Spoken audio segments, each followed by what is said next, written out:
ready to go. Good, good. I was prepping. I saw the. I was able to look at the 2017. Yeah, so I got an idea.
can't hear me. I'd also like to introduce from the Norwalk La Mirada School Board, Board President Jose Rios, and board members Norma Amezcua, Robert Concio, Karen Morrison, Chris Staples, and from the Little Lake City School District, we have Board President Gina Ramirez. I'd like to introduce the Board President of the Norwalk Chamber of Commerce, Jason Perez. You can give him a big hand. We'd like to ask you to silence your cell phone, please. And we'd like to ask you to stand for the Pledge of Allegiance. Right hand over your heart, ready, begin.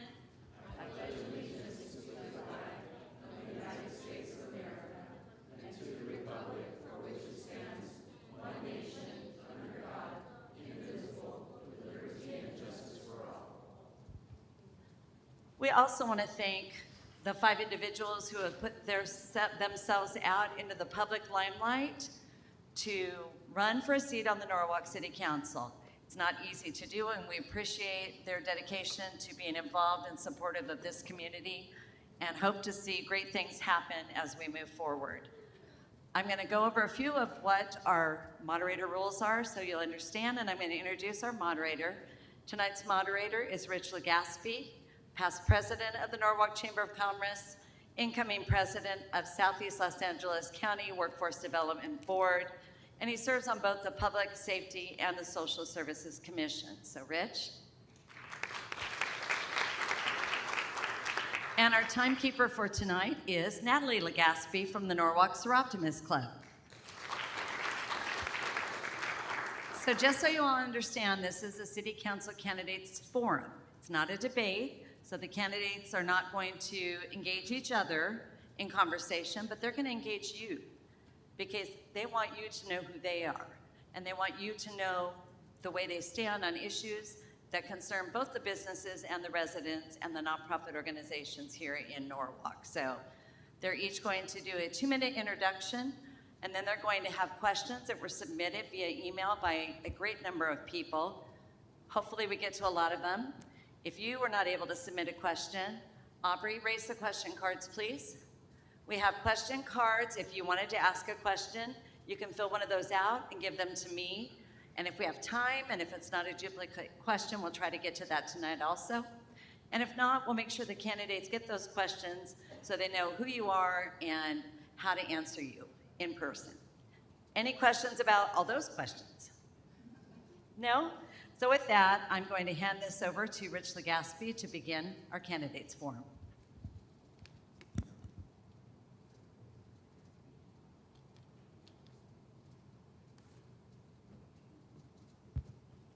Good evening. One of the things Karen there are 5 candidates. You may vote to up to 3 of them on your ballot. So that is, we wanted everybody to be aware.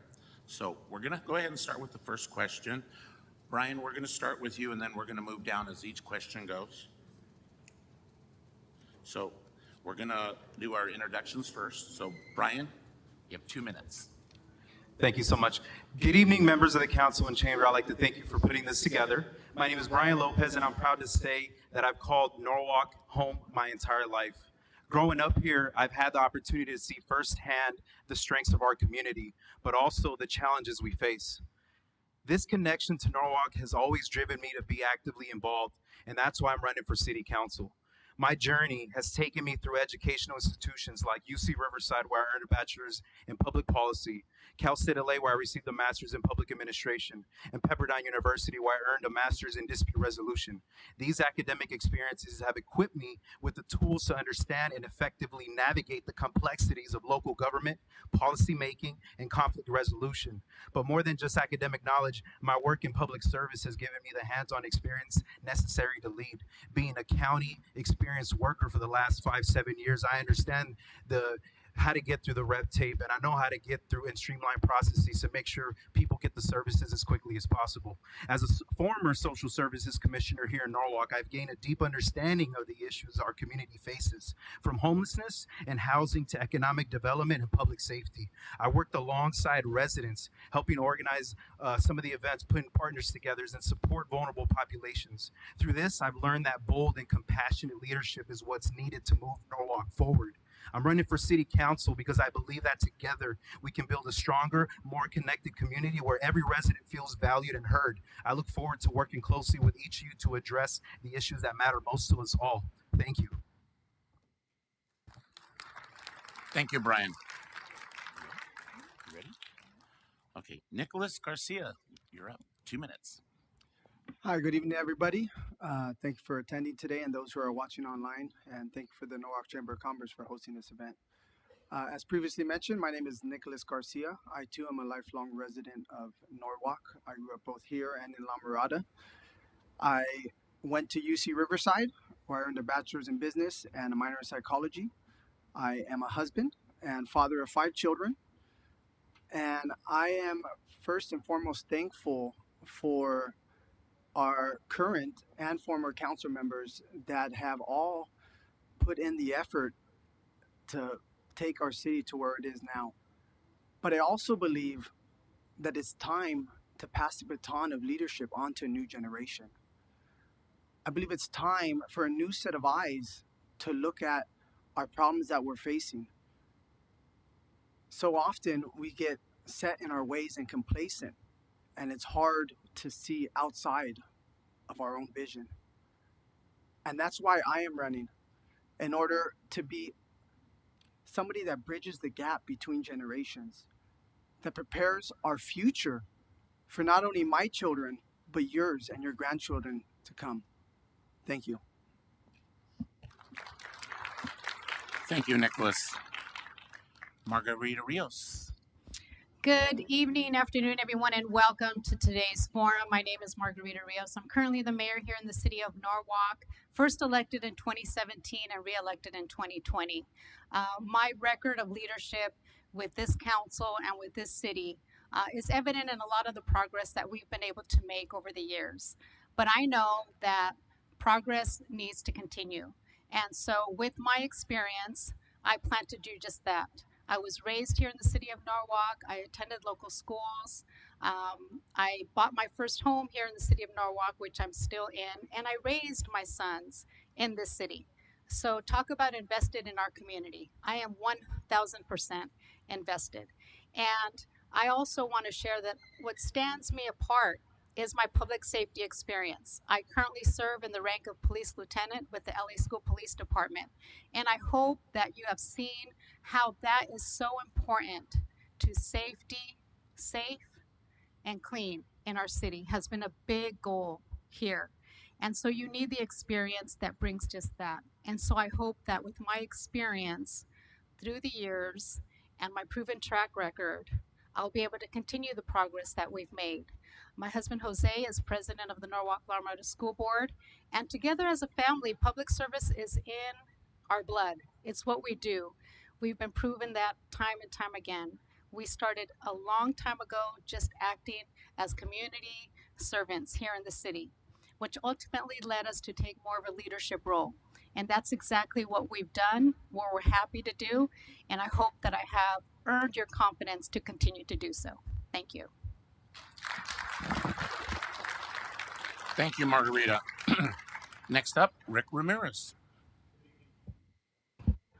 Good evening, Norwalk, family, friends, and neighbors. I'm Rick Ramirez. I'm currently the council member with the city of Norwalk, and I've served mayor twice. I was first elected in 2003, and I continued to serve this community since 2003, 24 hours, 7 days a week, 365 days a year. I'm out in the community. I'm visible. I'm active. I'm involved in every aspect of our community. We've had many challenges throughout those years. We were faced with historical challenges with the pandemic, which we tackled that issue firsthand by creating a first regional COVID testing center. I was involved in partnering up with the local hospital to get our seniors and the most vulnerable vaccinated during COVID. We've been faced with different fiscal challenges. I was the first mayor in the state of California to declare a state of emergency, or attempted to declare a state of emergency on homelessness. And I continue to still fight that topic today. It just wasn't happened just recently on the news. I've continued to fight that since elected in 2003. I will continue to fight for you through adversity and through challenges. I made personal sacrifices and professional sacrifices as well. With my wife, Gina Ramirez, who is also the president of the Little Lake City School District. I've been out in the community since day one. I'm not here asking for your vote 30 days before the election. I'm here asking for your vote from the first day I was elected back into office in 2020, and I'll work very hard every day to earn that vote. Thank you.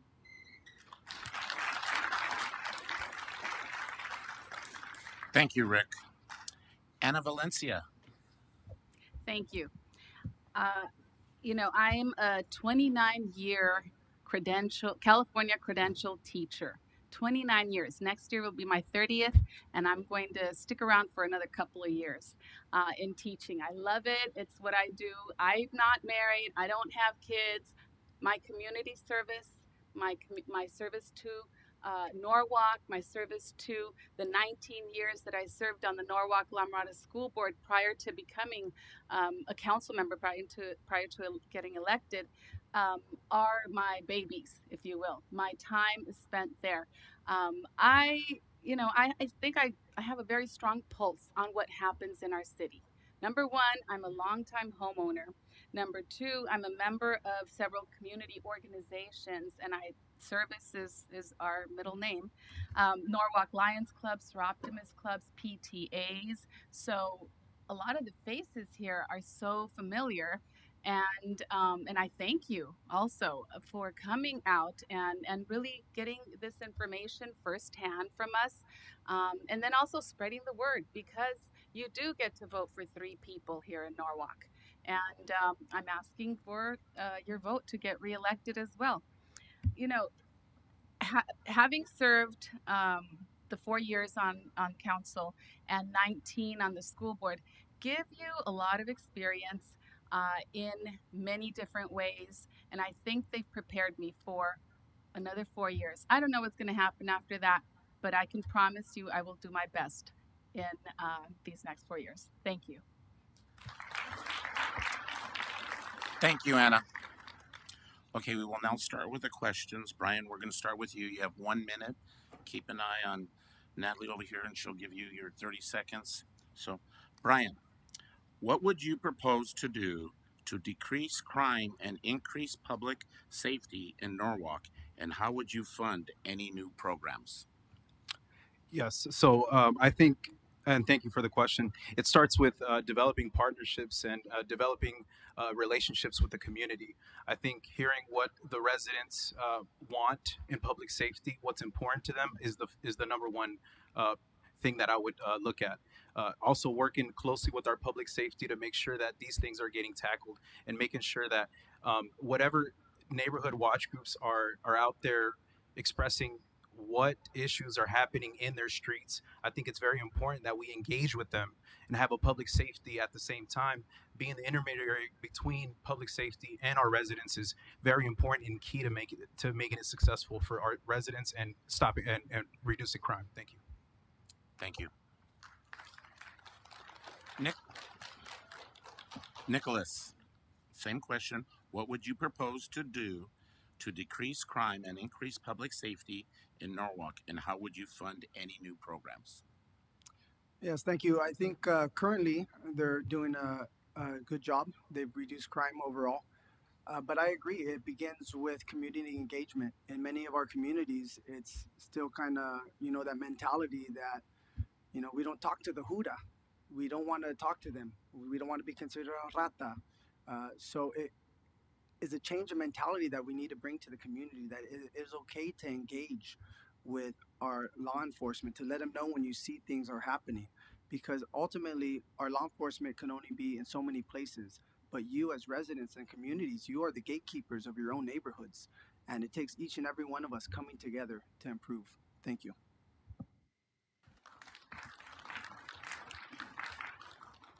Margarita? Can you repeat the question, please? Yes. What would you propose to do to decrease crime and increase public safety in Norwalk? And how would you fund any new programs? Well, I think the measures that we have taken have been very successful. We've actually have seen a decrease in crime citywide throughout the district, which we're very happy to mention because through our community policing efforts, which we've been very, very aggressive and robust about it, we've put personnel behind it, we've put funding behind it, we've really made sure that if we are going to promote safety in our city, that we're actually taking the measures, taking those actions to do that. So continue in our community policing program. It's been super, super successful. And also looking at other grant funding. What else can we do to receive grants to continue that collaboration that we've already implemented with our community? Because we know that the community is our partner. They are the eyes and ears in the city. And so we need that teamwork. And I'm happy to share that we've actually seen a lot of successes in that information, in those partnerships, how we actually work together, because when we work together, we're able to keep our city that much safer. Thank you, Margarita. Rick, what would you propose to do to decrease crime and increase public safety in Norwalk, and how would you fund any new programs? Thank you for that question. I have over 3 decades of law enforcement experience. I'm the only member on this board right now that has come from this Office of Public Safety that understands each section of this community. I helped build that department. As they said, crime is down. We invest, when people were defunding the police, this city council was funding the police by creating 2 Norwalk enforcement teams 7 days a week addressing specialty issues throughout the city. We also formed 2 HOPE teams, Homeless Operation Prevention and Enforcement, to tackle the homeless issues. So we have a proven track record. Through my leadership and experience, I will continue to work with the neighborhood watch captains, the neighborhoods, to specifically identify issues that pertain to that particular community, because every neighborhood is different from the other.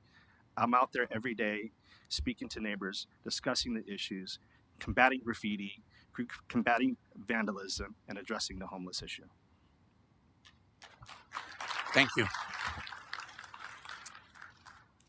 Ana Valencia, what would you propose to do to decrease crime and increase public safety in Norwalk, and how would you fund any new program? Thank you. Public safety is one of my main concerns here and my main priorities here in our city.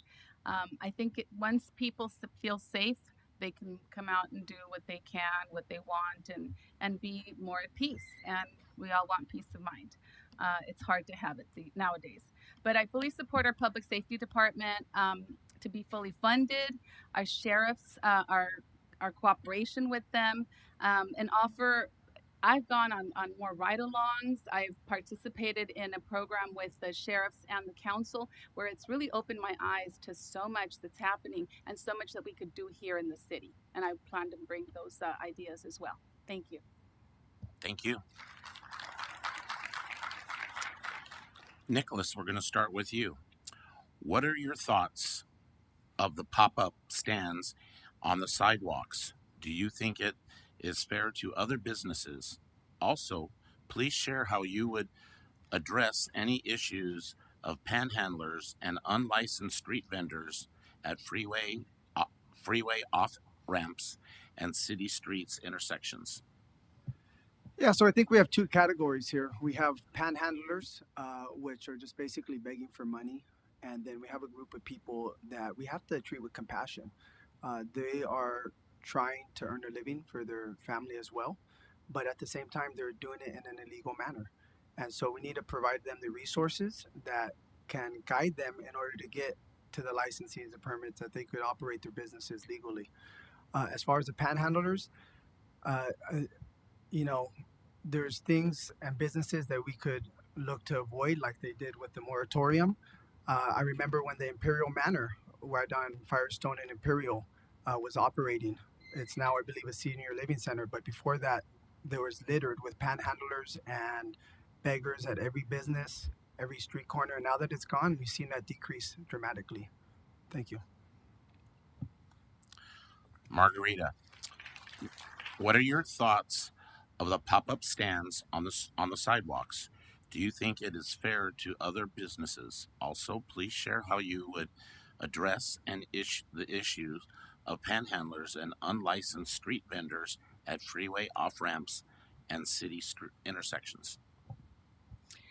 Yes, thank you. So some of the changes that happen in a community are sometimes driven by those state mandates that we have to follow. And when that happens, a local electeds do their best to implement something that works. So there is a process that was implemented with the city to permit those pop-up business vendors throughout the community. If they receive a permit and they're licensed to do so, then there's a mechanism and a way for them to do that. If they are unlicensed and do not go through the proper channels, then that's when we have our code enforcement and our public safety to make sure to enforce those ordinances or permit restrictions and guidelines that we have. Same thing with panhandlers. I haven't seen as much of an issue with that as in the past, thank goodness, because I know that that's not a positive sight in our community when we have panhandlers asking, begging for money. It creates a safety concern. And so through our code enforcement and public safety department, we've actually made strides in addressing those issues. Thank you. Rick Ramirez, what are your thoughts of the pop-up stands on the sidewalks? Do you think it is fair to other businesses? Also, please share how you would address the issue of panhandlers and unlicensed street vendors at freeway off-ramps and city intersections. I understand the flight with these people. This economy has hurt a lot of people, but the bottom line is it's illegal. It's a health issue. It's not fair to our brick and mortar businesses that are surviving to keep the doors open. I stood with businesses during the pandemic so that they can continue to operate in an open air environment by creating safe places for the people to sit and eat. So it's not fair to our business community that we approve and we condone such behavior. It's a health issue. What I would do is work closely. It actually takes 3 people to direct our staff to do what's right, to direct our code enforcement, our public safety, and to enforce it. Doesn't matter what it takes. If they want to become a licensed vendor, or they want to become a licensed health food provider in our community, they need to go to the proper channels. We have the resources here at the city. We have the resources here at the Chamber of Commerce to get them in compliance so they can operate legally. Thank you. Ana Valencia, what are your thoughts of the pop-up stands on the sidewalks? Do you think it is fair to other businesses? Also, please share how you would address the issue of panhandlers and unlicensed street vendors at freeway off-ramps and city street intersections. I'm a firm believer in if you see something, say something. So if something is happening that shouldn't be happening, we should definitely report it and let us know. But I also feel that our brick and mortar big businesses have, have done a lot for them to be able to have their businesses. And I fully support our businesses. On the other token, I also believe in having licensed vendors, having permits. All of these things are helpful because they provide a way for others that haven't been able to make a living, to be able to get their wares out, whether it's food or goods or services. So I'm fully in support of having those licenses and assisting with those things. Because some of those folks, they have really good things to offer that some of our own businesses don't. Thank you. Thank you. Okay, moving on to question 3. We're going to start with you, Mrs. Rios. How can Sorry, I think you forgot me to answer the question. I'm sorry. I'm actually excited about the question. I'm sorry, Brian. No worries. Okay, what are your thoughts of the pop-up stands on the sidewalks? Do you think it is fair to other businesses? Also, please share how you would address the issue of panhandlers and unlicensed street vendors at freeway off-ramps and city intersections. Thank you. And I think something we haven't talked about, and I think it's very important, is workforce development.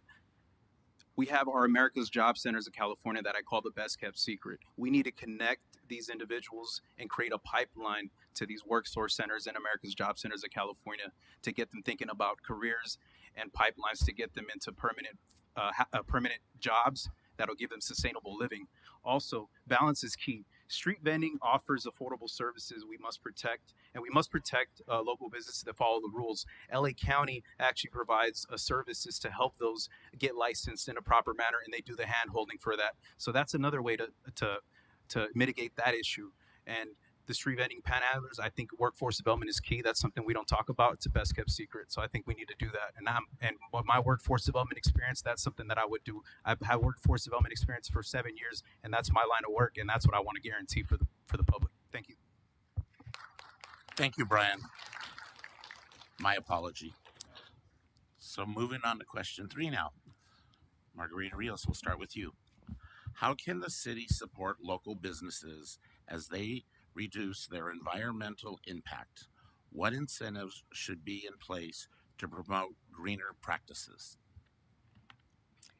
Well, in the city of Norwalk, we're definitely going green, and we are bringing along our businesses to do that.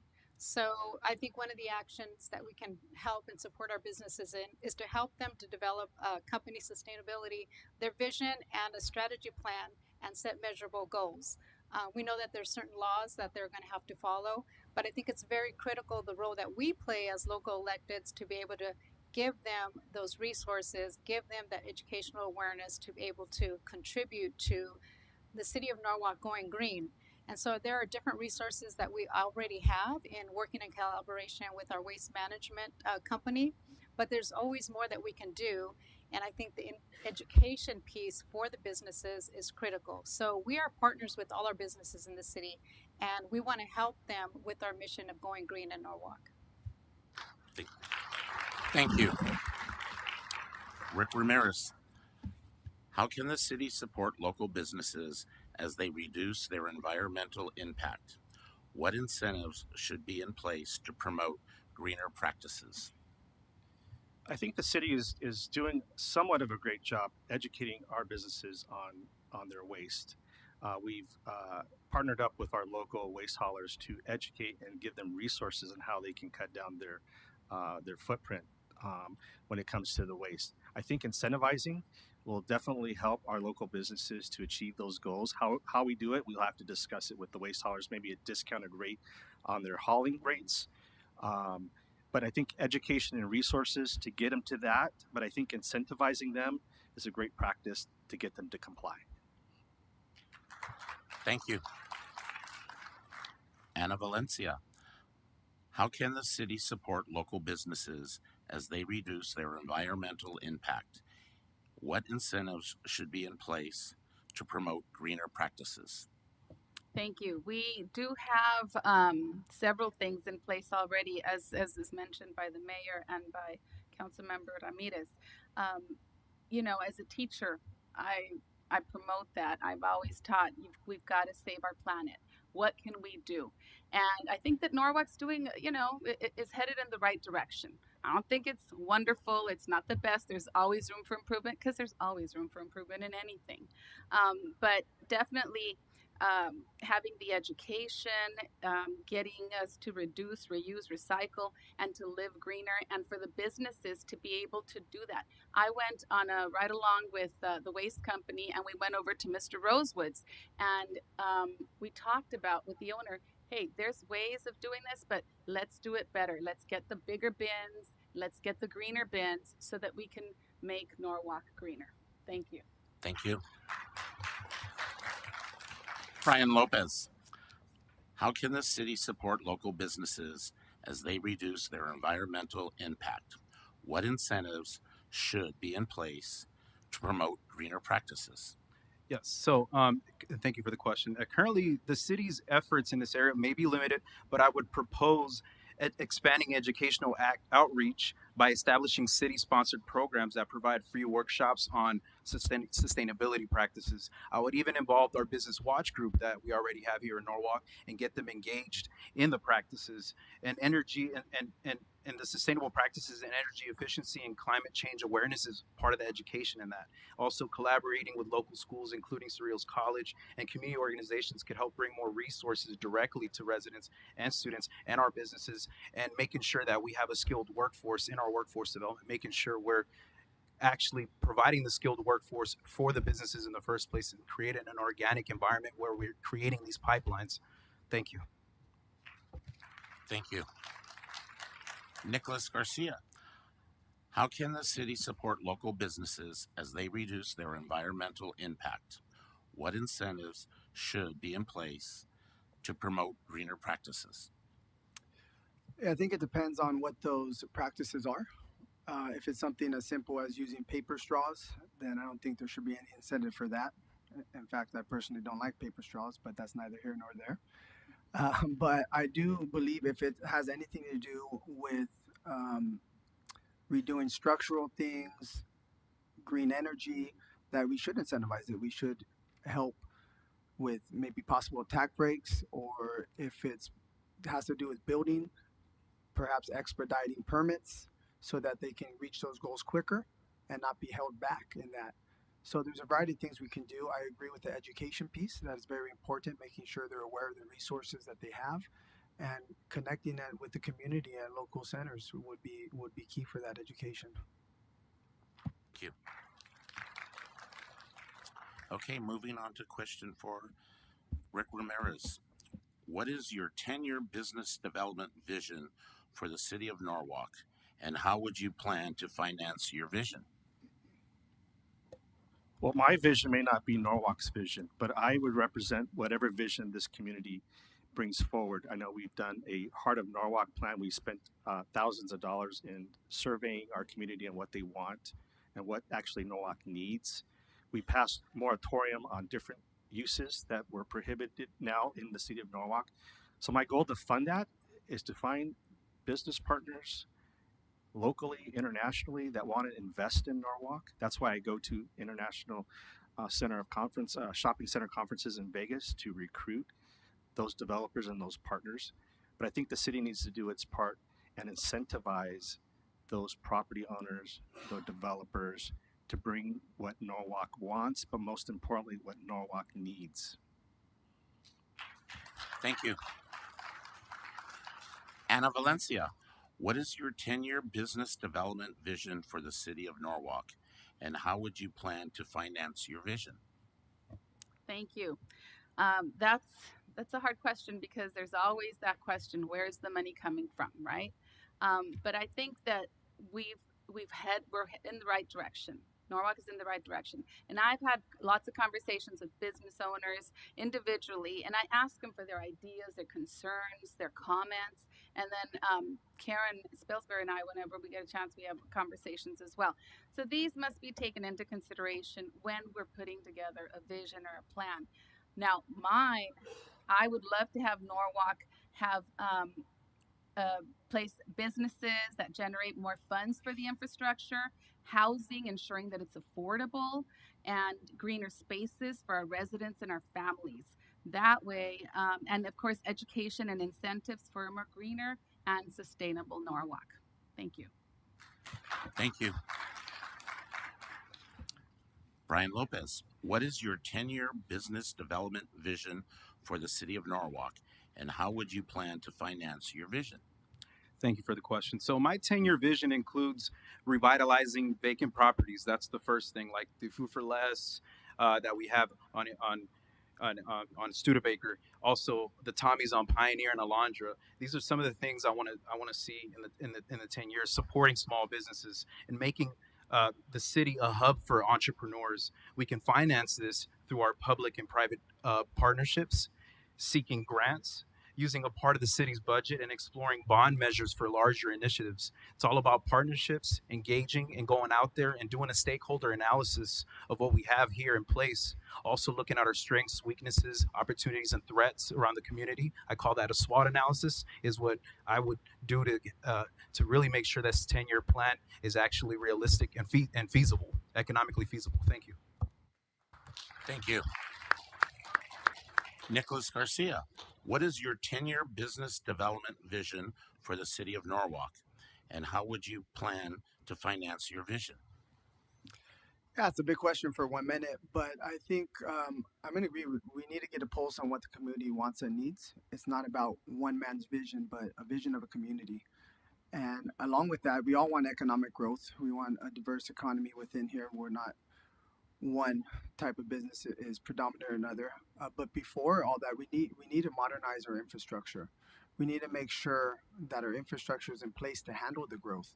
I've been to places across this country where there's rapid expansion, and their roads and their infrastructure are just not there yet. You have to drive far away to get to the markets. You have to, get backed up in these one-way highways when there's been this massive expanse. So I think infrastructure would be key, as well as the economic development of our green spaces, our parks, better utilize those, as well as improve our education and our collaboration with the school board and education system. Thank you. Margarita Rios, what is your 10-year business development vision for the city of Norwalk, and how would you plan to finance your vision? Well, we're going to continue to support our small mom and pop shops as well as the bigger franchises, because we know an investment in our business really is an investment in our community. But I like to think of Norwalk as a unique blend of urban convenience and suburban charm. I want my 10-year plan includes making sure the city of Norwalk is an attractive place to live, that it's a city where young people live, work, and play, because we know that the workforce really is comprised of those young people. And we need to ensure that we have the businesses here in the community that offer those local jobs. Our young people aren't necessarily looking at buying a home per se, some are, but they are looking for a place to shop, to walk, and to look for entertainment. That's where your investment comes from. That young workforce, that young money, let's just say, is what's going to drive the economy and really give us some positive results. And then obviously also addressing the vacant properties in the city of Norwalk. We need to get businesses in those. Thank you.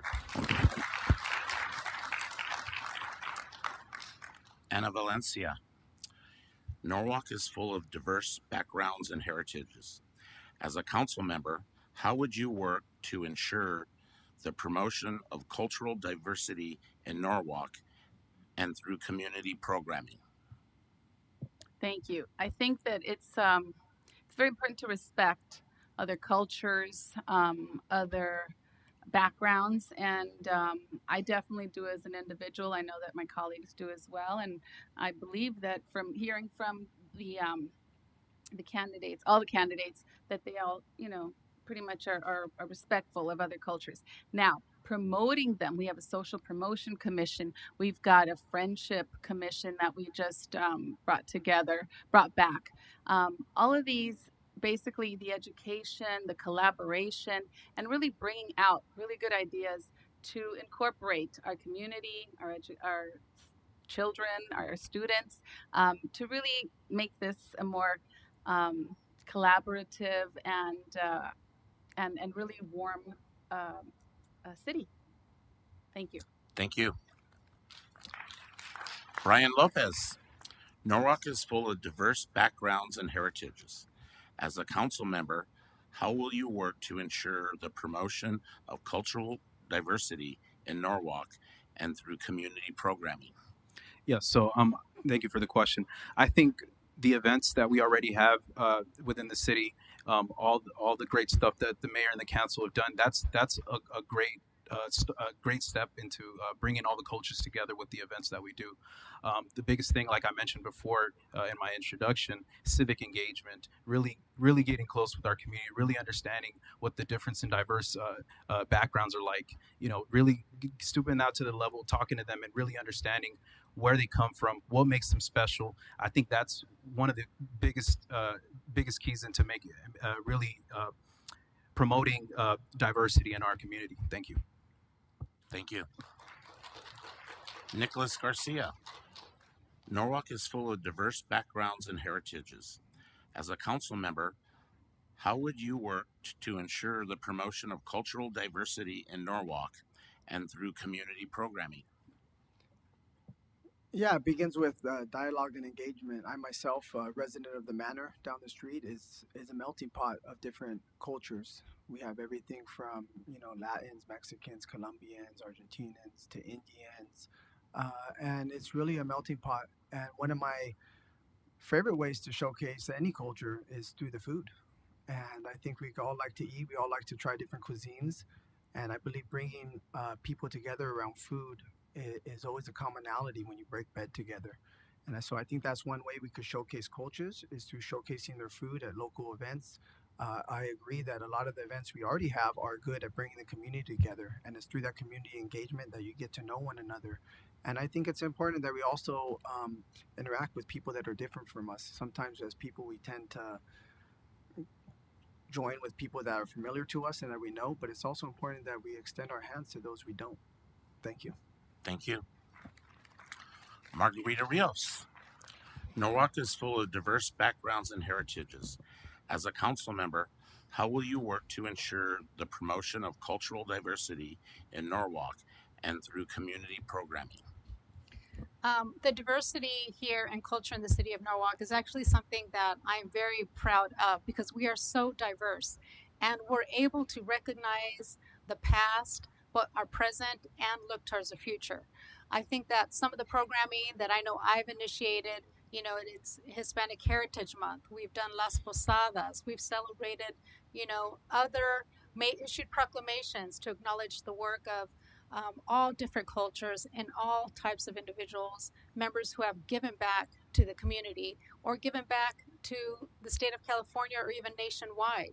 I think our community promotion commission would be a very good start to maybe lay down some some guidelines on what is the city's vision for promotion of culture, inclusivity, and diversity. Very, very important as we grow as a community. So I think that would be a good start because the Community Promotion Commission is in the community and from the community. They understand it best. Thank you. Rick Ramirez. Norwalk is full of diverse backgrounds and heritages. As a city council member, how would you work to ensure the promotion of cultural diversity in Norwalk and through community programming? As you mentioned, Norwalk is a very, very diverse community. We need to engage every segment of our community in diversity through their civic organizations, through churches, through organizations, but most importantly, also through our school system, right? We need to outreach to the kids and the students to promote unity, diversity.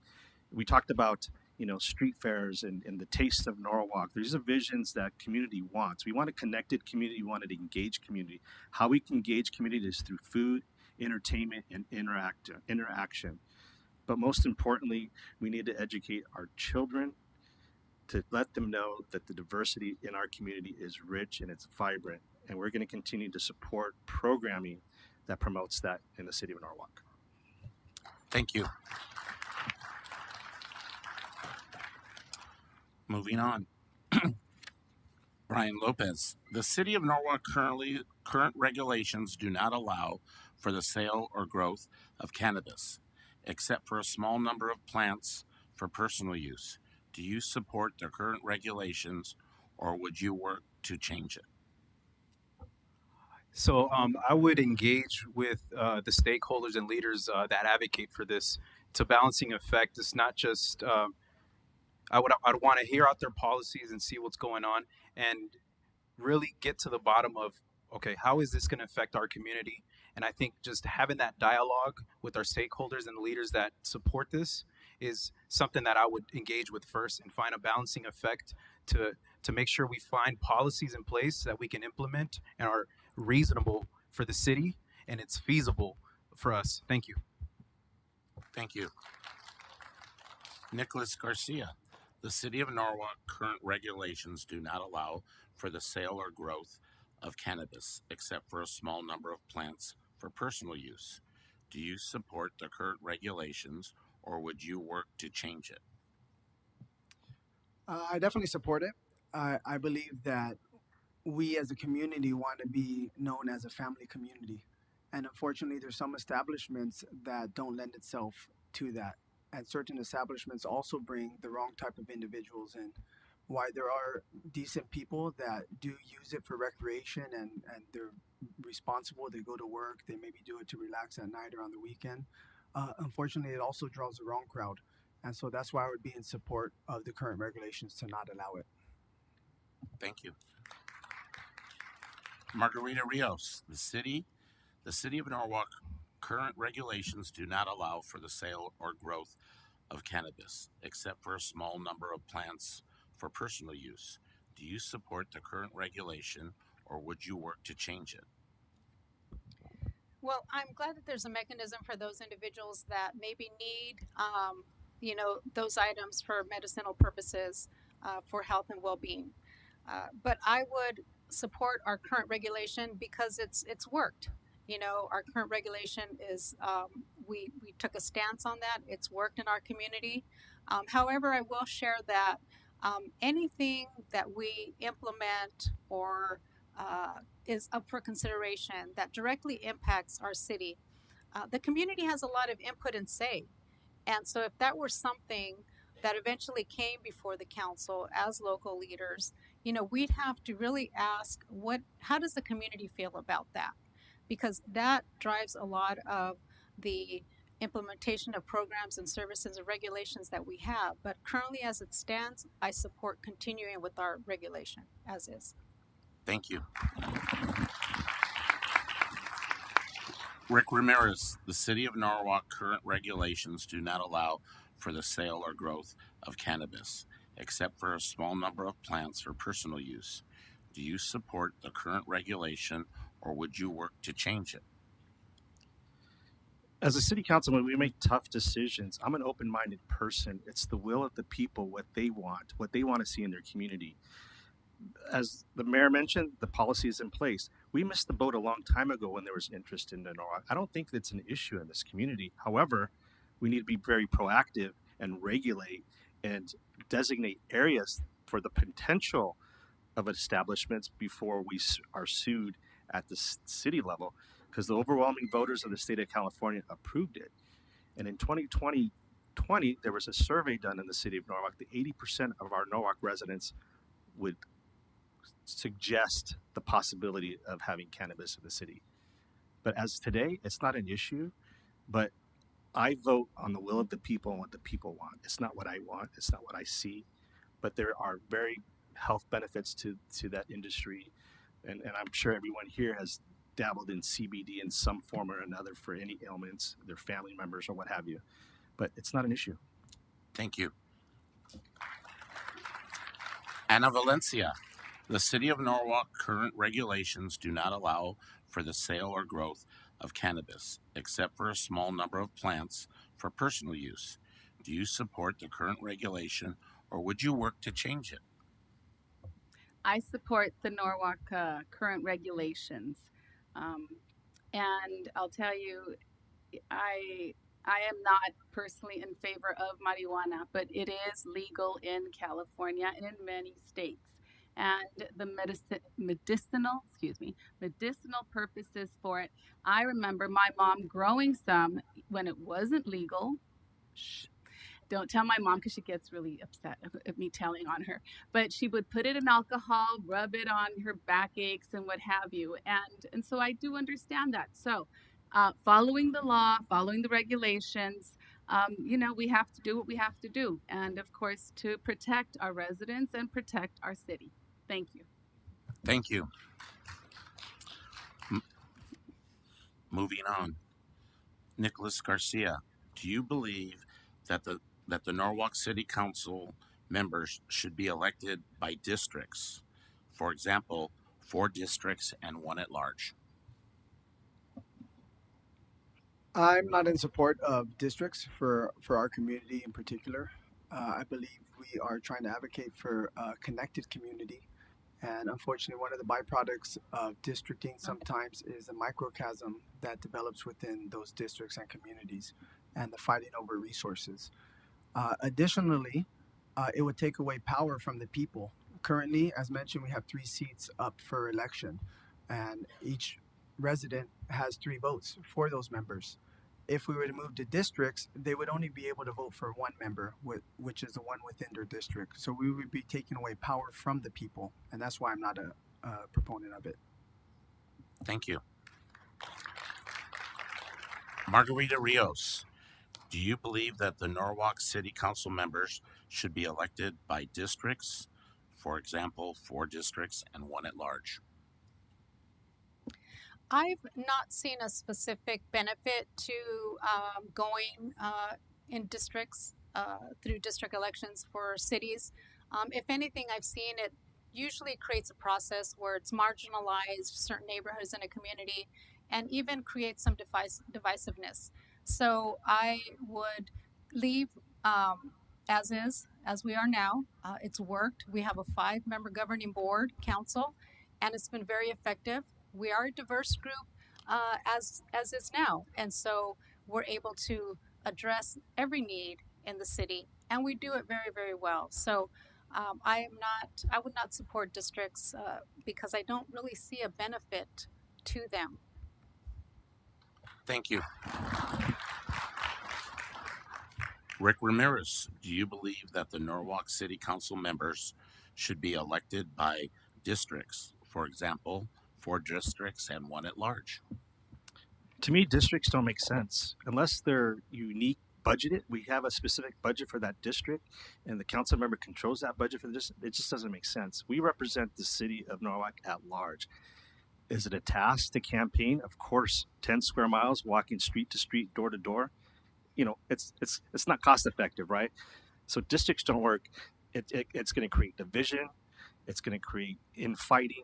It's going to create chaos in our community, and it just doesn't make sense. And I don't understand why. I know cities and organizations and districts have been sued. Knock on wood, they don't come knocking on our door. I think we're fully represented across the board in every corner of the city. They just don't make sense. Thank you. Ana Valencia, do you believe that the Norwalk City Council members should be elected by districts? For example, 4 districts and 1 at large. I do not. I do not believe that we should be we should have districts because I feel that council members, once you get elected, you represent all of the residents, all of the businesses in Norwalk, not just a small portion. You create, well, as stated, I agree with those things that have been stated. You know, the residents, the community deserve to be represented by all members and deserve to have those votes. So no, I am not in favor of them. Thank you. Thank you. Brian Lopez, Yes. do you believe? Oh, sorry. Go ahead. Do you believe that the Norwalk City Council members should be elected by districts? For example, 4 districts and 1 at large. So I would actually support exploring the idea of district-based elections, and I'm going to tell you why. I think it's important to ensure that every part of Norwalk has equitable representation, and a district-based system could potentially allow for more localized representation of community concerns.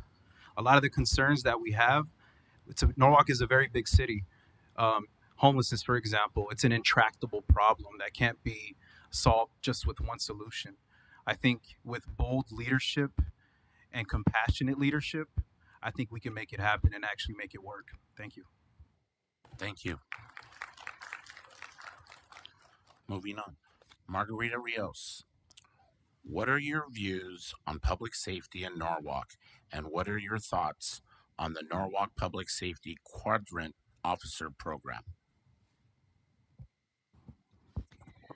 My experience in public safety spans over 26 years. As I mentioned, I'm a police lieutenant with the Los Angeles School Police Department. That experience I bring to my service in the city of Norwalk for our residents. I actually initiated the idea of a quadrant officer program years ago. And the council, we look forward. We're visionaries. We understand what the needs are in addressing public safety. We got the right people in line as far as we hired the right personnel, individuals that were going to take that vision of a quadrant officer model and run with it. And we did just that with our public safety officers. That provides our neighborhoods, our community, individualized attention. We wanted them to get out and know their neighbors, know their business members, know the students, know the families out there. And we are doing exactly that, and that's been very, very successful. I'll continue to support our public safety department because safety is number one here in the city of Norwalk. Thank you. Rick Ramirez, what are your views on public safety in Norwalk, and what are your thoughts on the Norwalk's Public Safety Quadrant Officer Program? We have the best public safety department hands down in the nation. We've been recognized nationally for its bright, innovative thoughts by creating a gang injunction off of Orange Street. I was a part of that movement. I'm cut from the same cloth, have 3 decades of law enforcement experience. We have done exceptional in our community in outreaching to our residents by creating neighborhood watch programs, the Quadrant Officer Bright Novelty idea to create that interaction with that specific community, because every community, every part of this community and neighborhoods are different. They have different needs, different services, but our public safety is phenomenal, and I commend those guys and ladies that are out there risking their safety on behalf of the residents of the city of Norwalk, and I will continue to support them. Thank you. Ana Valencia, what are your views on public safety in Norwalk, and what are your thoughts on the Norwalk Public Safety Quadrant Officer Program? I've always been I've always had a strong support for a public safety department, for sheriffs as well. And the Quadrant Officer Program has been, actually, it makes sense. It works for us. We have more protection, faster response times, because these officers for each of the quadrants know these areas well, know the businesses, know the residents for the most part. And we've had neighborhood watches in these areas, and the people come out because they feel safer, because they feel protected. And this program continues to do well. As mayor last year, lots of businesses came out and said, well, which one's my quadrant officer? Here you go. Here's the information. Exchange numbers. It works. Thank you. Thank you. Brian Lopez, what are your views on public safety in Norwalk, and what are your thoughts on the Norwalk's Public Safety Quadrant Officer Program? Yeah, I like to say our public safety, like Rick said, top of our nation. It's the best, and I believe public safety is a top priority for me as well. You know, ensuring that our law enforcement has the resources that they need while building strong community relationships has always been essential, and it continues to be that way. And I also believe to make it even stronger, I believe that in expanding preventative programs for youth and increasing neighborhood engagement to reduce crime is also essential. And that's one of the things that would make our public safety stronger. And I support and all the things that they do, the quadrant, how they're engaging with the public and being able to identify where the concerns are at. We have a strong neighborhood watch group in the city of Norwalk. So it's a great mechanism that we have in place. And I just intend to make it stronger than what it already is. Thank you. Thank you. Nicholas Garcia, what are your views on public safety in Norwalk, and what are your thoughts on the Norwalk Public Safety Quadrant Officer Program? Yeah, like everybody up here, I'm in full support of public safety. Having grown up here, I could see the difference in our community from where it was when I was younger to where it's come now. And I would fully embrace and support the public safety. They have done a phenomenal job. It's a tough job. As was mentioned, my hat's off to them. Public safety, law enforcement, it's a very difficult job. I definitely support our law enforcement. We need it. It's very important, public safety. If our communities don't feel safe, I've seen families when I was younger that wouldn't even let their kids go outside because they didn't want to let them out in the neighborhood for fear of, gang violence, drug use. And our streets have really been cleaned up. The Quadrant program, like I said, it makes sense. Having people local on the ground that connects with communities. Each neighborhood has different needs, and how do you get to know those needs if you keep rotating people in and out? So having one set of people for each quadrant, it just makes sense. Thank you. Moving on, Rick Ramirez, what would you propose to do about the current homeless situation here in Norwalk? From day one, I've tackled the issue of homelessness. As mayor, I tried to declare a state of emergency to untie our hands to tackle the issues. It didn't happen. I continue to fight. I continue to move forward on this issue. I'm compassionate. I understand we have the best social services department in the county, in the state. We offer services for those that need it and those that want it. But for those that don't want it and need it, they can't stay in Norwalk. Okay, we know that there's underlying issues with homelessness, mental illness, and drug addiction.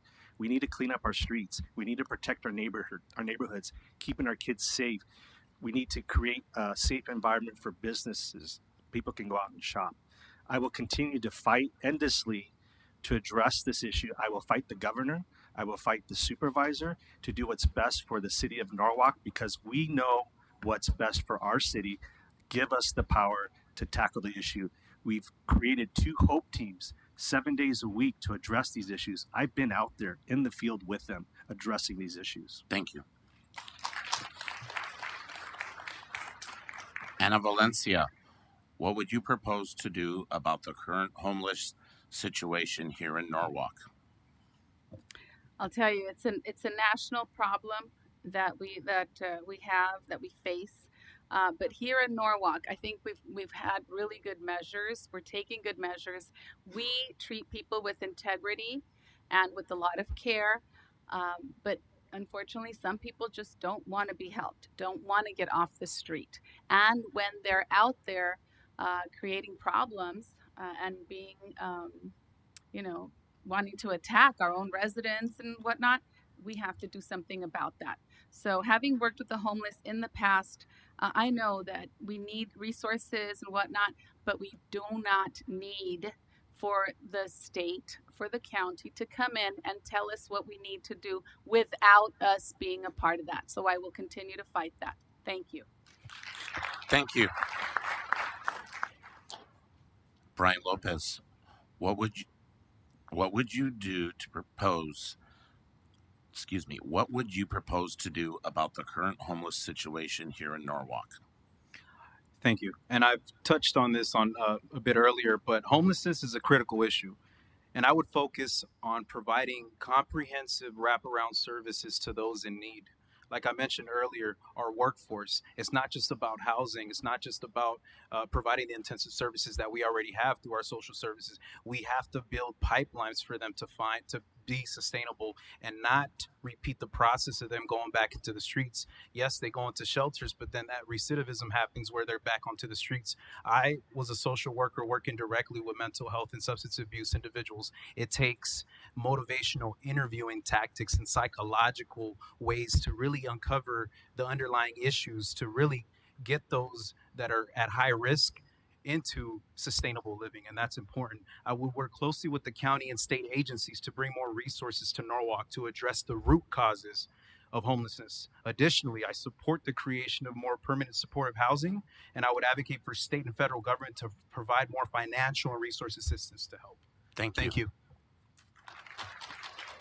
Nicholas Garcia, what would you propose to do about the current homelessness situation here in Norwalk?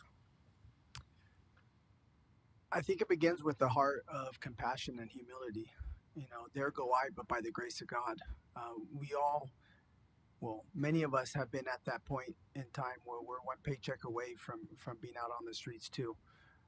Unfortunately, many of them are out there through their own choices, whether it be drug addiction or mental health issues, which of course are exacerbated by drug abuse.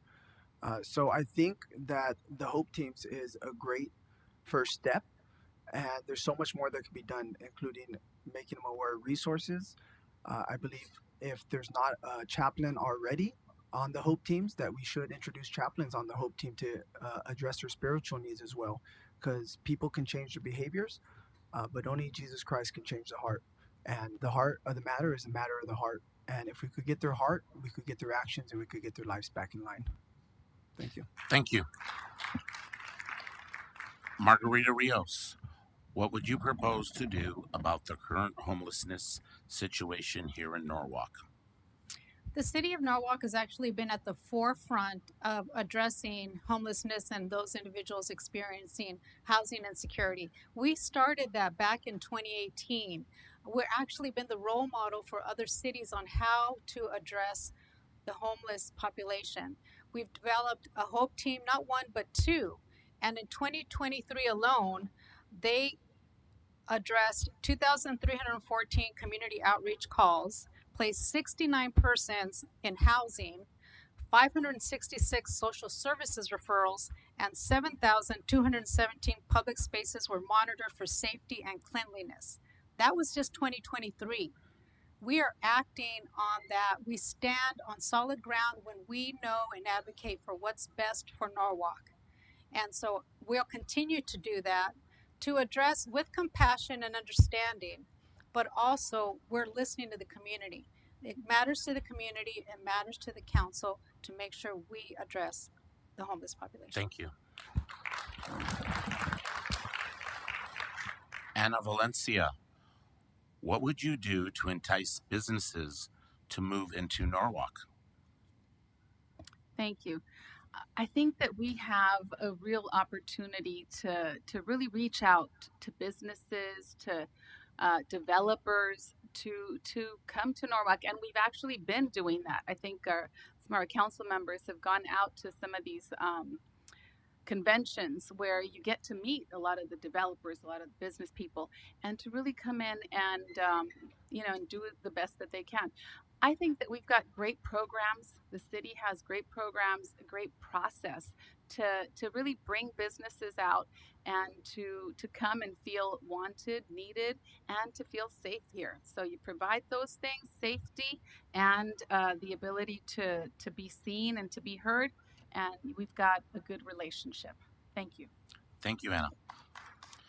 Brian Lopez, what would you do to entice businesses to move into Norwalk? Yes, and thank you for the question. I think what's important is operationally, we need to create processes where the approval of contracts with new businesses are done as smooth and efficient as possible. What I would do is I would work with them and see what are the pitfalls, what exist. I would engage with the businesses and say, what's going on?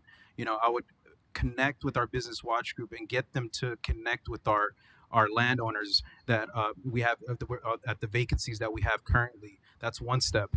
And really ensuring that that communication, that engagement is happening between the business and our council and our developers, putting everyone together, putting the infrastructure in place. That's what I see happening. And that's one of the ways that we can entice more businesses to come here in the city, and making sure we're approving the signages, approving things, codes that need to get the businesses going. These things need to be approved quickly as possible to get them going and get more business to come into our city. Thank you.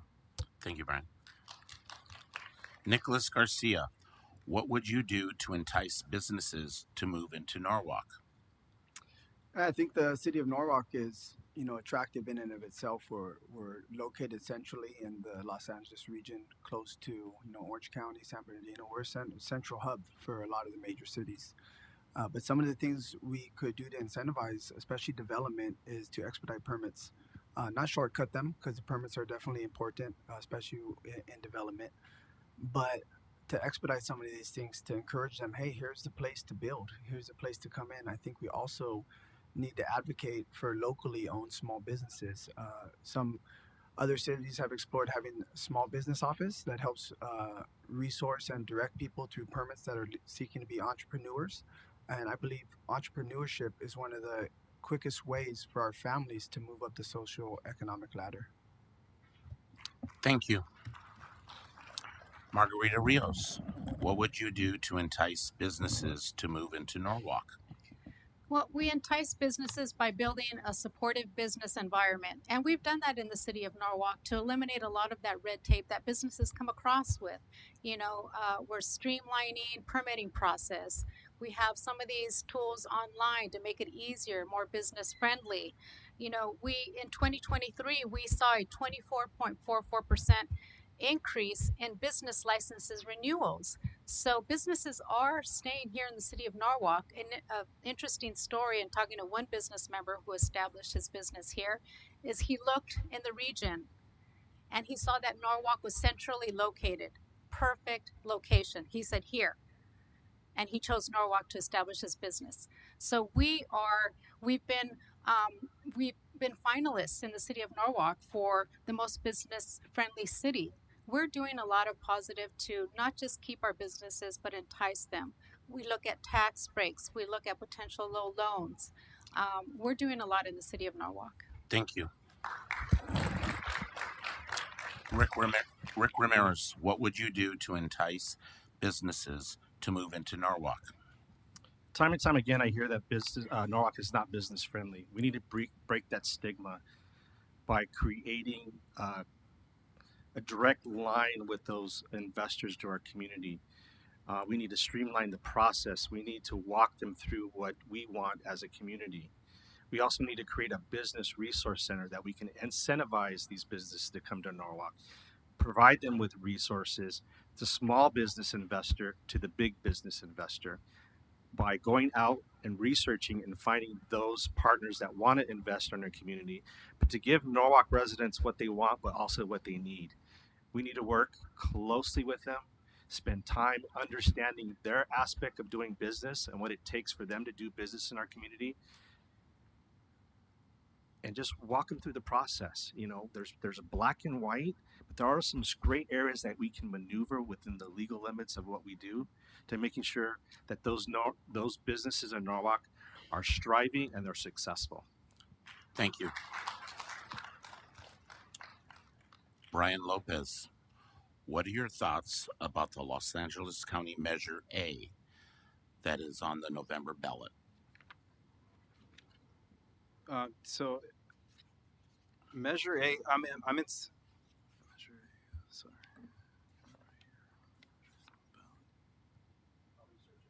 Yeah, thanks, man. I gotta. It's basically changing the old Measure H, which is by taking a quarter of a cent tax for homelessness and increasing it to There we go. half a cent There of we tax go. to expand the services from homelessness to Yeah. others. Yeah, that's right. So I do support that. Again, going back to the homelessness issue, we need more support here locally, and to make that happen, we need the support with the funding to make sure we make it happen and make it better for our homeless. It's an intractable problem. We need support here locally, and that's why Governor Newsom's ban on homelessness, putting a threat on the city, is something that we're against. And I was happy for the council to vote against that. So we need more support in that. So I support Measure A. Thank you. Thank you.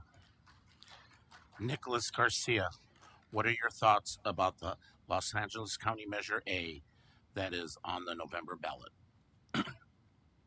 I personally am not a fan of it, only for the simple reason that I believe Californians as a whole are already burdened with taxes beyond measure. And this is only increasing the tax. I know it seems like a small percent, from a quarter of a cent to half a cent, but we're already at breaking point as people. Many families are struggling day to day just to put food on the table. Increasing tax just a little bit could be that tipping point for families. I'm against any new raising of any taxes that are going to affect the families. Money is not the issue here. Governor Newsom has dumped $24 billion into the homeless problem, half of which he can't even account for, and we've seen the problem only increase. Money is not the solution, and that's why I'm against raising taxes. Thank you. Margarita Rios, what are your thoughts about the Los Angeles County Measure A that is on the November ballot? Well, Measure A is a tax increase, no matter how you look at it. You know, it replaces 2017 Measure H. Since Measure H in 2017, though, the homeless population increased 37%. So, not every time that there's a tax increase, we want to, funnel money into a problem. That's not always the answer. And that tax increase that burden is placed on residents, hardworking individuals that are already paying their fair share. And now we're asking them for more. We know that Measure A addresses 60% of that is going to homelessness. Only 15% is distributed to cities based on point in time count, and 35% is for affordable housing. Those numbers are really interesting and they have to be looked at. But what really needs to be looked at is at the local level. We need to be in charge of making those decisions and knowing what is best and how we're going to use the dollars. We Thank you. need to make a difference. Rick Ramirez, what are your thoughts about the Los Angeles County Measure A that is on the November ballot? First, I would hope our representatives from our Contract Cities Association would bring that information to this governing board of the city so that we can fully understand the effects and the impacts that this measure will have on our community and our services. There's a lot of stakeholders involved. There's unions involved. There's associations involved. And you guys know all this. Raising taxes is not a great idea. It's something in the legislature they decide to make up this law to benefit their special interest.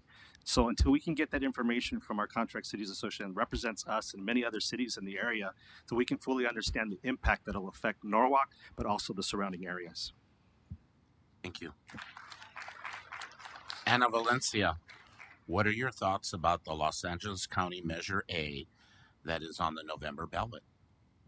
I'm still researching, but I do know that Measure H sunsets in 2027, and this Measure A is slated to extend this increase, the sales tax increase, to help deal with the homelessness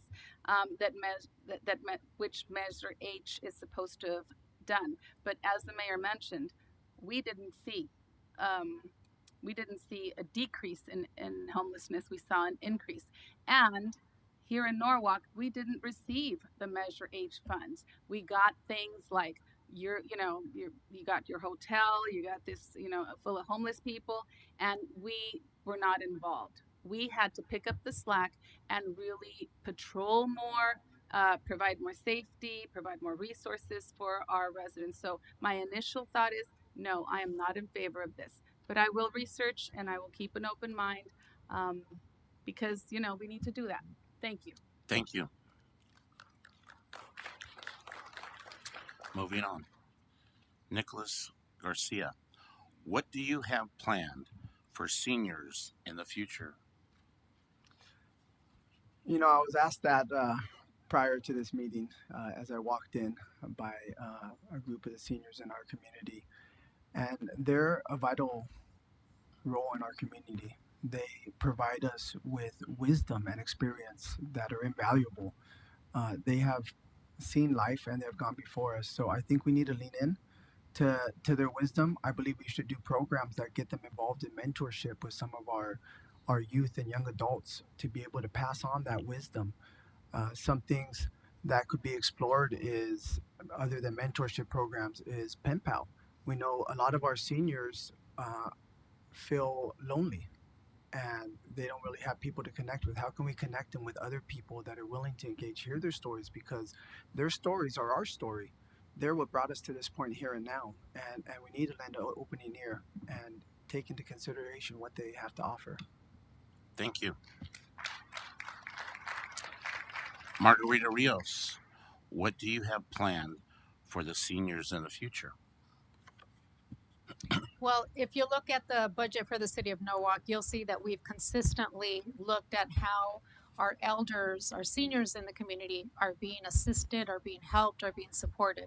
We've always looked at how allocation of our budget ensures that those things are happening. So we've increased our budget over the years to make sure that services to our seniors are provided. That could be through meals, it could be through transportation, services. It's also working alongside others in the community. We've done quite a bit. We have a very robust senior community here in the city of Norwalk, and we do events for them. They love the events. They love the meals. Our senior center and social services center provides a great environment for them. But if I can do something more in the future, I'd look at how the current housing situation is affecting them. We know that that's a difficult process, and I think we could do more to look at how are they managing where they live and how they're paying for it. Thank you. Rick Ramirez, what do you have planned for the seniors in the future? I love my seniors. I meet with them every day to discuss the issues that affect them. Let's treat them with, let's not treat them like children. Let's treat them with respect and dignity. They've paid their dues. Let's take care of them. Let's provide shelter. Let's provide entertainment. Let's provide exercise. Let's provide activities. Let them control what they want to do on a day-to-day basis, not staff. Let them get their input. That's why we created the Senior Citizen Commission, to give input that directly affects them and their day-to-day life. We need to be compassionate with them. We need to service them. Like I said, I love my seniors. I talk to them on a daily basis. I will do anything for them. And I think there's much more that we can do. So they have my full support. Thank you. Ana Valencia, what do you have planned for seniors in the future?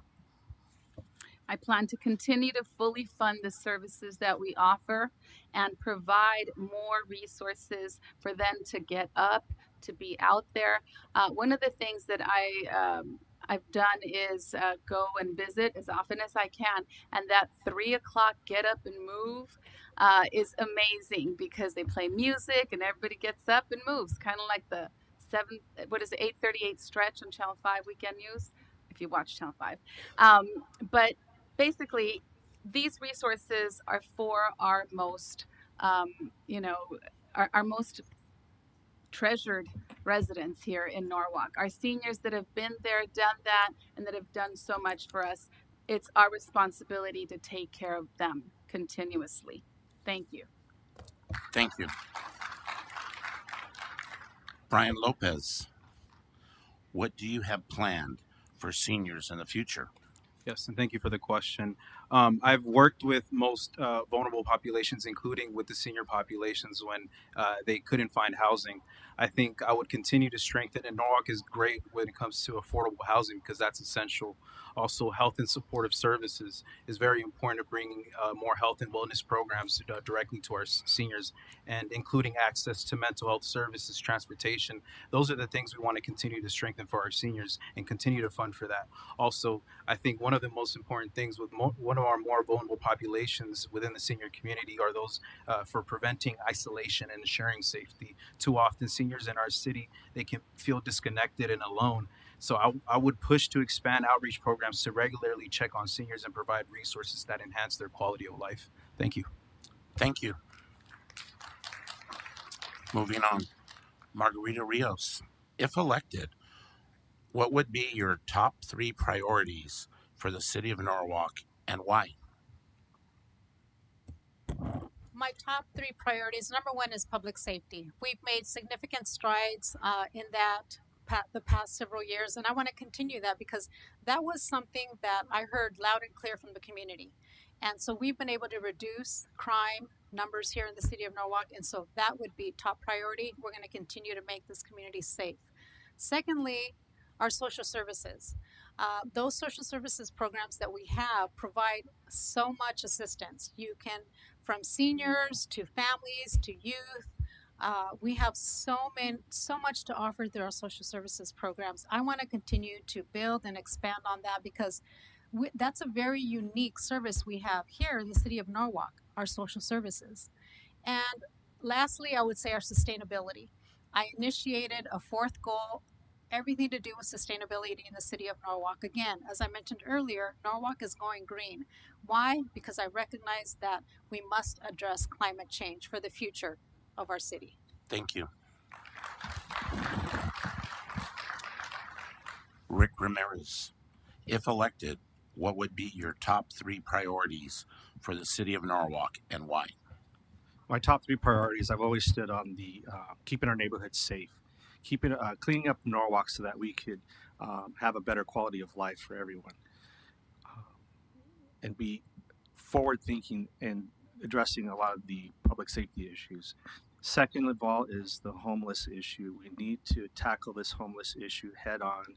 Do not waver, stand firm to protecting our community. And then lastly, there's a lot of important issues, but I think economic development. In order for communities to survive and thrive, we need to we need to create new businesses so that we can live, work, and play in a city that we love and we call home, and that's the city of Norwalk. So those are the top three of my priorities, and there may be some others in between, but let's focus on the quality of life issues that affect our community, that affects our day-to-day lives, and address those issues head on, not waver, stand firm, and be direct. Thank you. Ana Valencia, if elected, what would be your top three priorities for the city of Norwalk and why? There's so many priorities, but I think on the top of the list is affordable housing.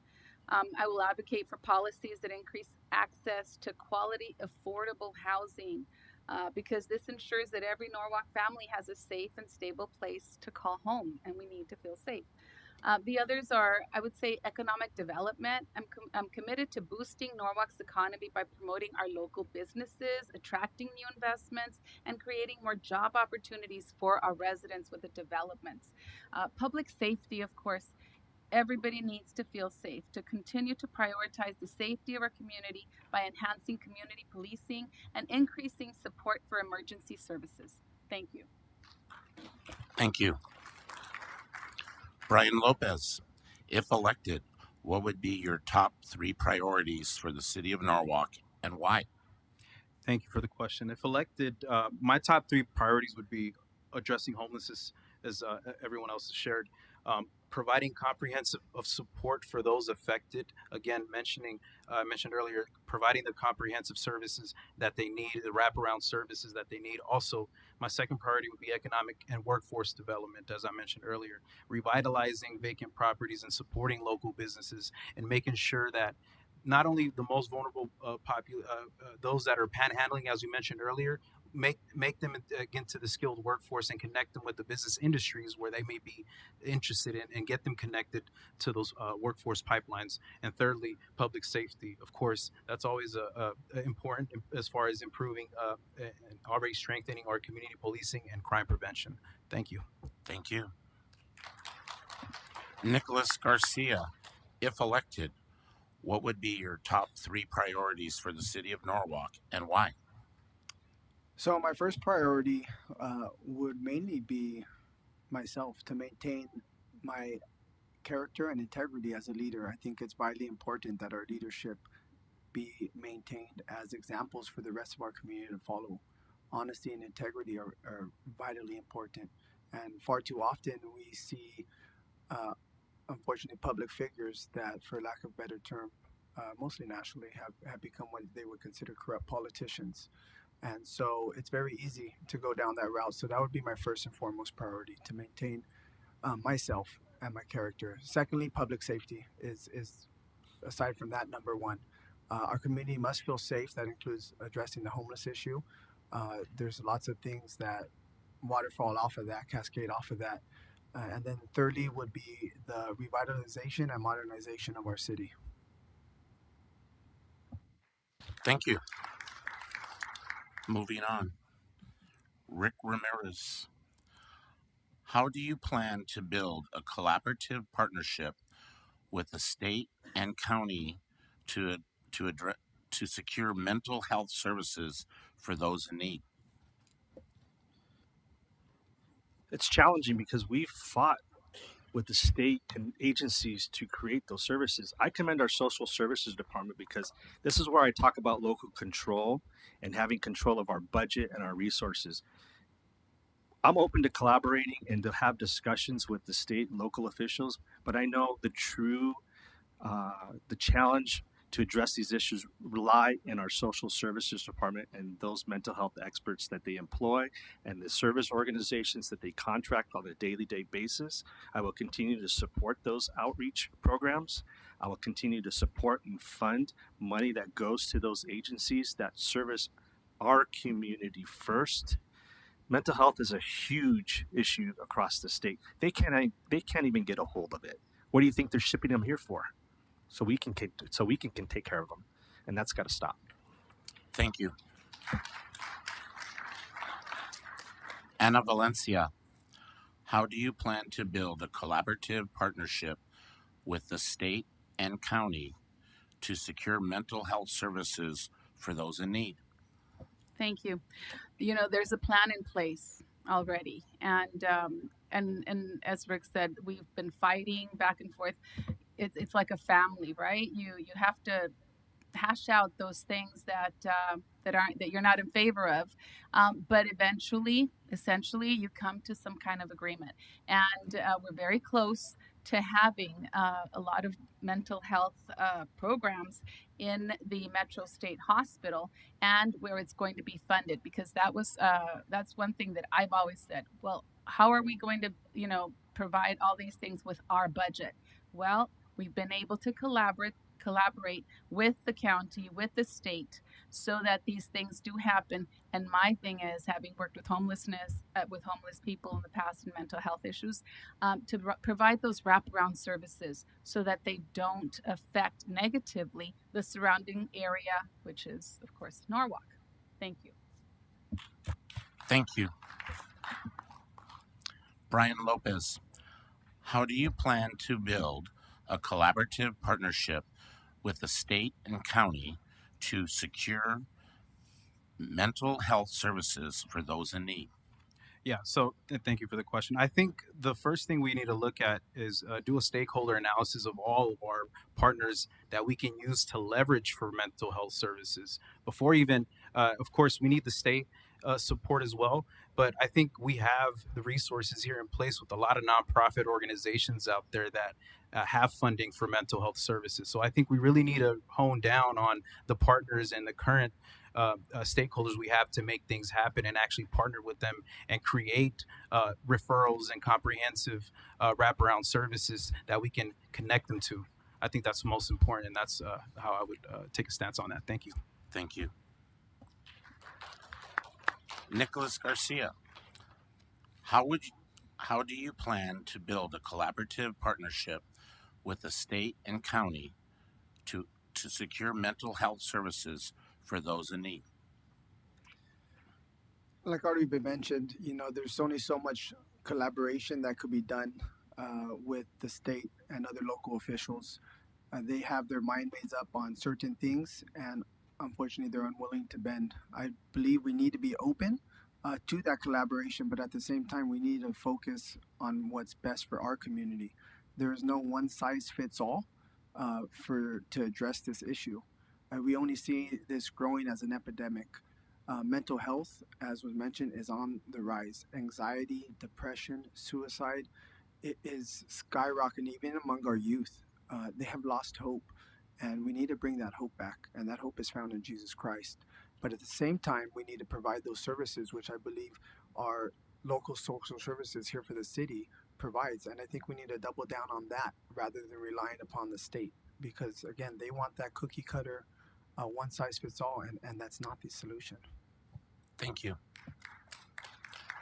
Margarita Rios, how do you plan to build a collaborative partnership with the state and county to secure mental health services for those in need? We already have a relationship with the state and county officials, but like any relationship, we don't always agree, right? But I can say that with the programs that we have implemented here in the city through our HOPE team, we do work in collaboration with resources that the state and county send to us, like the MET team from the Sheriff's Department, mental health workers that team up with the HOPE team when they do the outreach to address those individuals that are experiencing a mental crisis or need some assistance in that form. So we already are doing that here.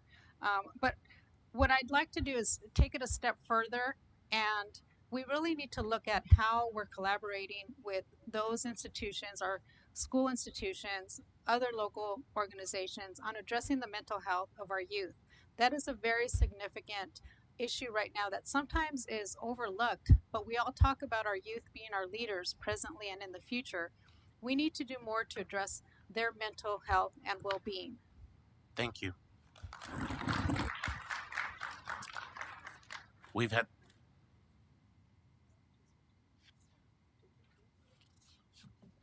okay.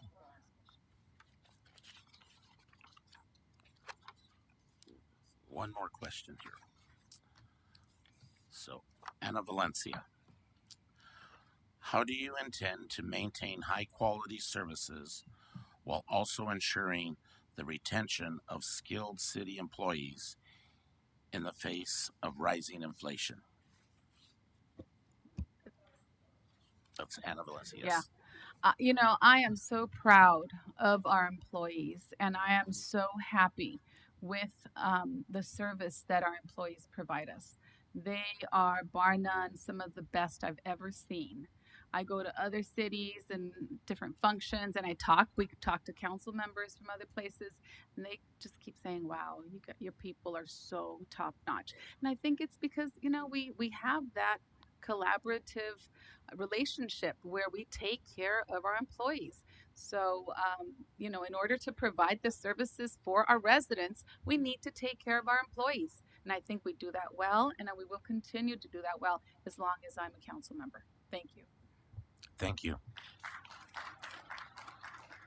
Brian Lopez, how do you intend to maintain high-quality services while also ensuring the retention of skilled city employees in the face of rising inflation? Thank you for the question. And I was talking about this earlier. One of the things we were talking about is workforce development and creating career pathways to industries that ensure higher economic earnings for all of our residents and on not only our most vulnerable populations, but our current youth as well that are searching for career pathways. We need to connect our training providers that provide that they can there's citizens that can get subsidized training and subsidized employment so that they build uh, the knowledge and the experience to get them in the workforce and get them into those permanent high positions. And I think that's what's most important. And I've been preaching it earlier. Our workforce development, believe, is lacking. We need to partner up with our America's Job Centers of California and our work source centers to ensure that there are career pathways that are making them economically competitive in our community. Thank you. Thank you. Nicholas Garcia, how do you intend to maintain high-quality services while also ensuring the retention of skilled city employees in the face of rising inflation? And we need to make sure that our city employees are fairly compensated, that they're getting the pay that they deserve. We also need to make sure they're getting the attention they deserve. They provide majority of the services for our community, and they also need to be let known that they're appreciated. Sometimes people leave places because they're not being heard and because they're not being appreciated. You'll be surprised how far a "hey, thank you for that" will go, or "hey, that was a really good job that you did over here." People want to be recognized and knowing that they have purpose in what they're doing, and purpose ultimately is what drives most of us. In our jobs, we want to know we have purpose, whether it's just pushing paper along or we're saving lives. People want purpose, and by letting them know they have a purpose, they're serving their community, and that we appreciate the things that they're doing will be ways that we can maintain them. Thank you. Margarita Rios, how do you intend to maintain high-quality services while also ensuring the retention of skilled city employees in the face of rising inflation?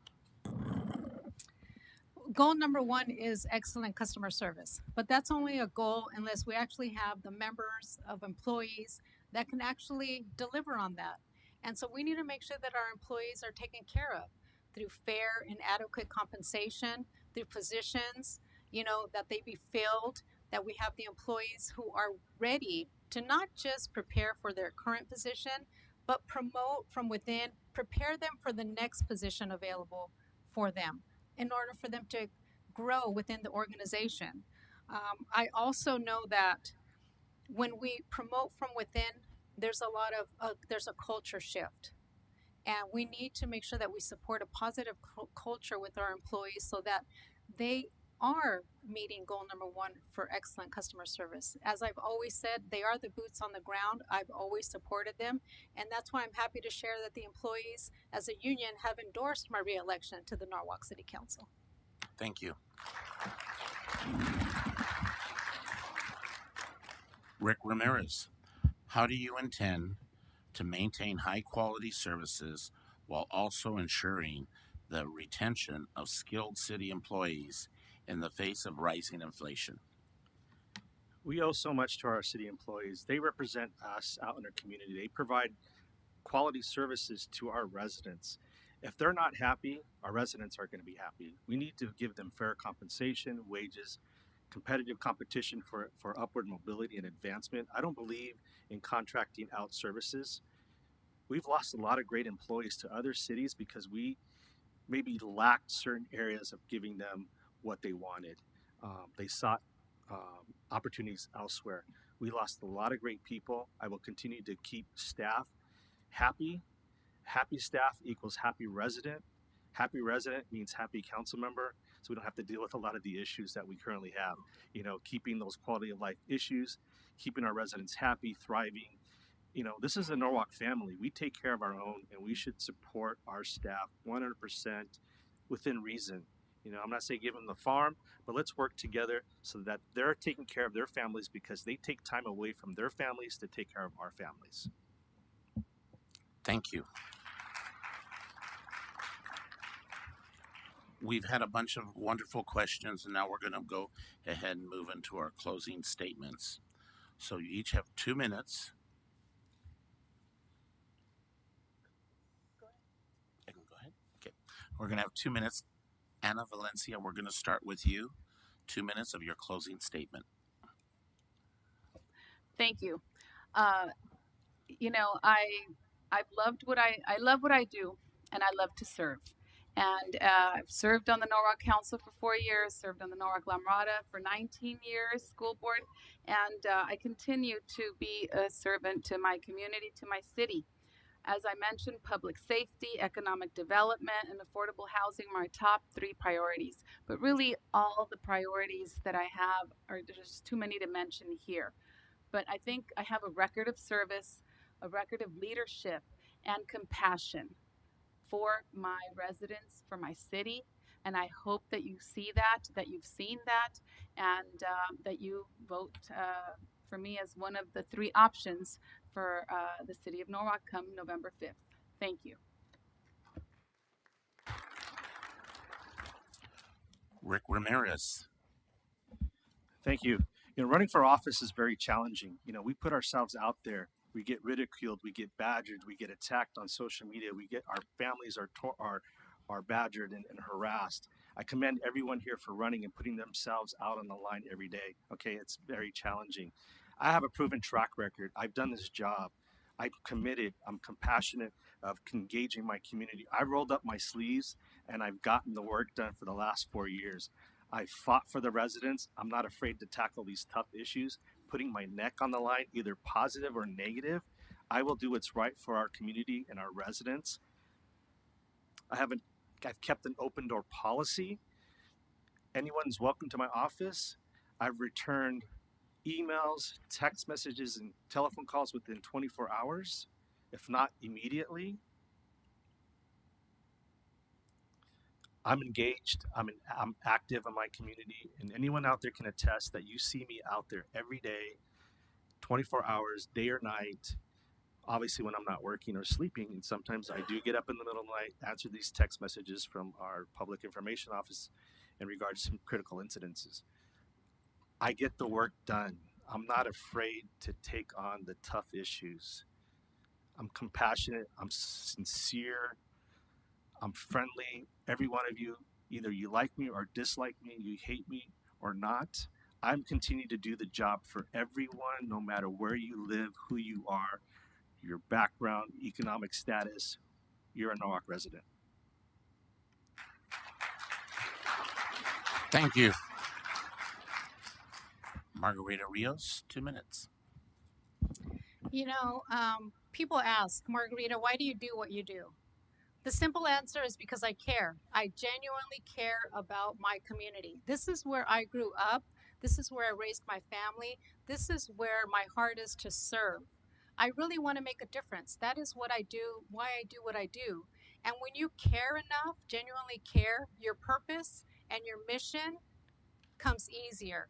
because it's not easy to serve as an elected official, to make those tough decisions that sometimes people are happy with, sometimes they're not. But at the end of the day, as a local leader, you're entrusted. You're entrusted to make those decisions. And I believe that is what I have earned over my years of public service here in the city of Norwalk.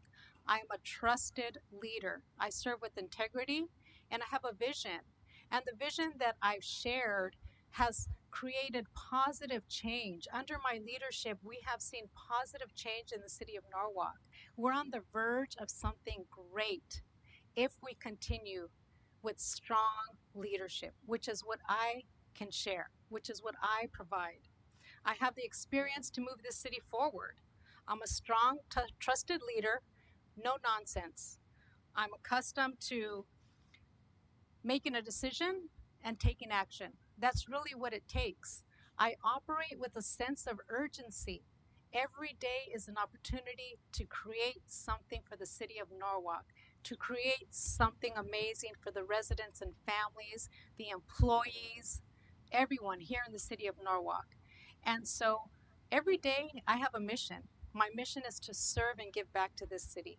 So I thank you for entrusting me with this big commitment in the city of Norwalk that I do wholeheartedly. I love to do it because I know that it means something presently and for our future in the city of Norwalk. We are thriving and we'll continue to do so. Thank you. Nicholas Garcia, 2 minutes. Well, like Larry H. Parker said, I'll fight for you. But in all seriousness, I do want to be an advocate for each and every one of you. I want to be a leader that leads by example, a servant leader, because that's what we are called to be. There was a time that these positions were referred to as public servants.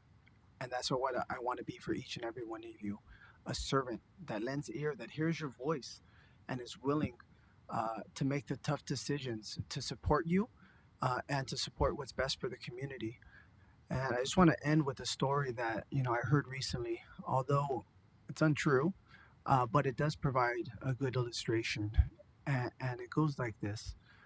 Eagles have the potential to live for 70 years in the wild, known for their razor talons, their sharp, straight beak, but over time they begin to dull.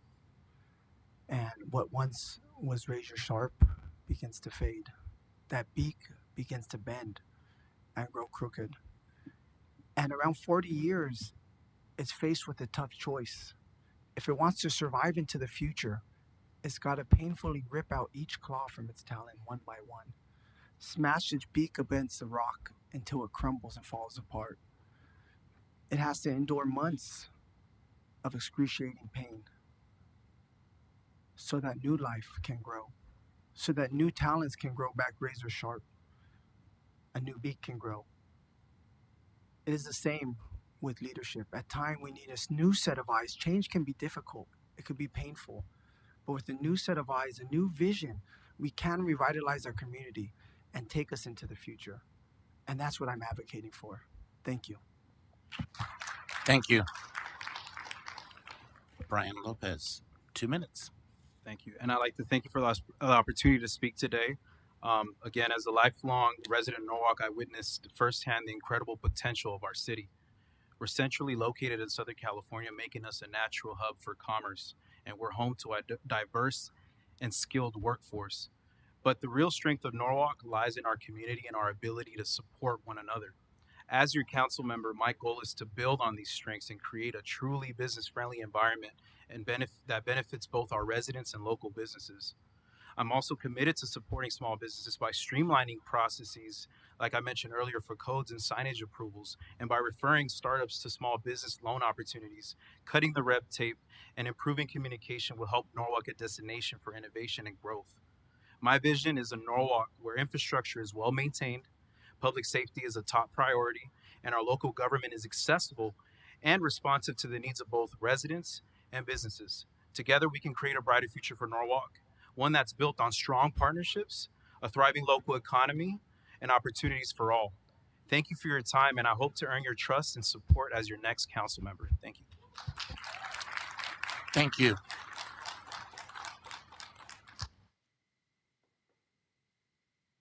Well, that concludes our City Council Candidates Forum for this evening. Thank you all for being here tonight and showing your care and concern over the future of this community. I wanted to let you know that their Council Candidates Forum has been videoed. It'll be shown immediately after this forum on YouTube and Facebook, and it'll be shown every Thursday at 6 p.m. and Saturdays and Sundays at 2 p.m. So if you have friends and neighbors that were not able to be here tonight, they can watch this again as it shows repeatedly up until the election. We want to thank our 5 candidates for putting themselves out here and answering your questions. And we're just sorry that we didn't have enough time to answer the other 35 questions that we had. But they're tired, and I'm sure you're all tired. So we appreciate your concern for the community. We want to thank Rich Legaspi, our moderator, Natalie Legaspi, our timekeeper. And once again, let's give a big round of applause to these 5 candidates for being here tonight.